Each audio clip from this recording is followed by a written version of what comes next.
মাত্র 100 টাকা খরচ করেই 1 কেজি গোলাপজাম বানিয়ে ফেলতে পারবেন ঘরেই, একেবারে দোকানের মতো, ঠিক যেন দোকান থেকে কিনে এনেছি।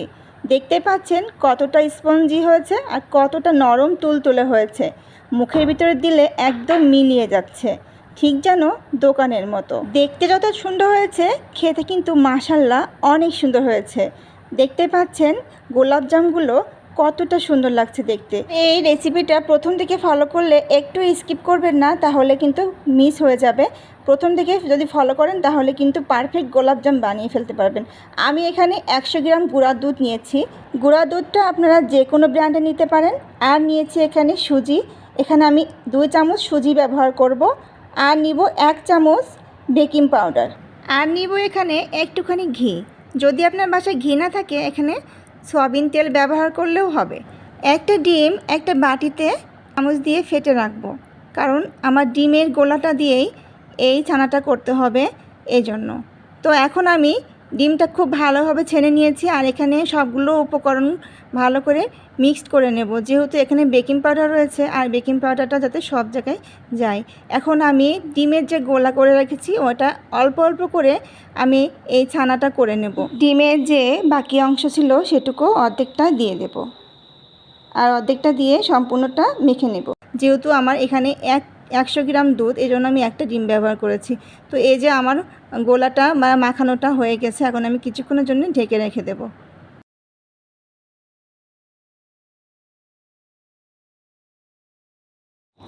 আর আমি এখানে অন্য একটা কড়াইতে মেজারমেন্ট কাপে 1 কাপ চিনি দিয়েছি আর 2 কাপ পানি দিয়েছি, একটা শিরা তৈরি করবো এই জন্য। আর এখানে দিয়েছি 2টা এলাচ। এলাচ দিলে ফ্লেভারটা ভালো আসবে, না দিতে চাইলে স্কিপ করতে পারেন। তো এখন আমি চিনিটা ভালোভাবে যাতে গলে যায়, যতক্ষণ না গলে যায় ততক্ষণ মিক্সড করতে থাকবো। এই অবস্থায় আমি চুলার জালটা বন্ধ করে দিব। আর এখন আমি ঢাকনাটা উঁচু করে এখন মিষ্টির সেই বলগুলো বানাবো। হাতে একটু ঘি নিয়ে নিয়েছি, আর এরকম করে হাঁটু তালুতে দলে মিষ্টির আকার করে নিতে হবে। মিষ্টি বিভিন্ন রকম করা যায়, লম্বাও করা যায়, গোলও করা যায়। তো আমি এখানে লম্বা না করে গোল করতেছি। তো এখন আমি এরকম করে সবগুলো বল গোল গোল আকারের করে নিব। তো এখন আমার সবগুলো বল করা হয়ে গেছে, এখন ভাজার পালা। তো আমি ফ্রাই প্যানে তেল গরম করতে দিয়েছি, আর এখন আমি মিষ্টিগুলো ভেজে নিব হালকা আছে। তো তেল কিন্তু বেশি গরম হলে হবে না, বেশি গরম হলে কিন্তু ফুলবে না বা তেতো হয়ে যাবে, উপর থেকে কালো হয়ে যাবে, আর ভালো লাগবে না খেতে। এজন্য কিন্তু মিডিয়াম আছে আর মিডিয়াম গরম হবে, সেই অবস্থা কিন্তু এই মিষ্টিগুলো ছেড়ে দিতে হবে। খুব আস্তে আস্তে করে মিষ্টিগুলো ভাজতে হবে।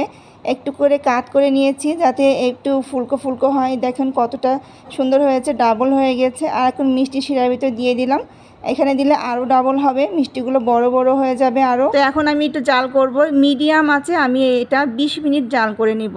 20 মিনিট জাল করে নেওয়ার পরে আমি কিন্তু এটা সারা রাতের জন্য এভাবে ঢাকা দিয়ে রাখবো। আর সকালে উঠে আপনি যখন দেখবেন মিষ্টিটা আপনার এখন রসে টইটুম্বুর হয়ে গেছে। তো সারা রাতের জন্য কিন্তু আমি মিষ্টিটা ঢাকা দিয়ে রেখেছিলাম, আর সকালে উঠে দেখলাম আমার মিষ্টিটা একেবারে রসের টইটুম্বুর হয়ে আছে। তো দেখুন কত সুন্দর লুক এসেছে। আর আমি একটা কেটেও আপনাদেরকে দেখাচ্ছি কতটা জুসি হয়েছে আর কতটা নরম তুলতুলে হয়েছে। আসলে বুঝতেই পারবেন না যে এটা আপনি বানিয়েছেন, মনে হবে যেন দোকান থেকে কিনে নিয়ে আসছে। এতটা মজা হয়েছে, আমার হাজব্যান্ড তো এটা খেয়ে ফেরা হয়ে গেছে, আর আমি আমার বাবা বাড়িতেও পাঠিয়েছি, তারাও খুব প্রশংসা করছে মিষ্টিটা এতটা ভালো হয়েছে। আর আমার বাচ্চারাও খুব তৃপ্তি করে খেয়েছে। ছোটো ছেলেটা তো এই কয়দিন থেকে কালো জাম করে পাগল করে দিচ্ছিল, সে খুবই মজা করে খেয়েছে। এতক্ষণ সাথে থাকার জন্য সকলকে ধন্যবাদ। সবাই ভালো থাকবেন, সুস্থ থাকবেন। আল্লাহ হাফেজ।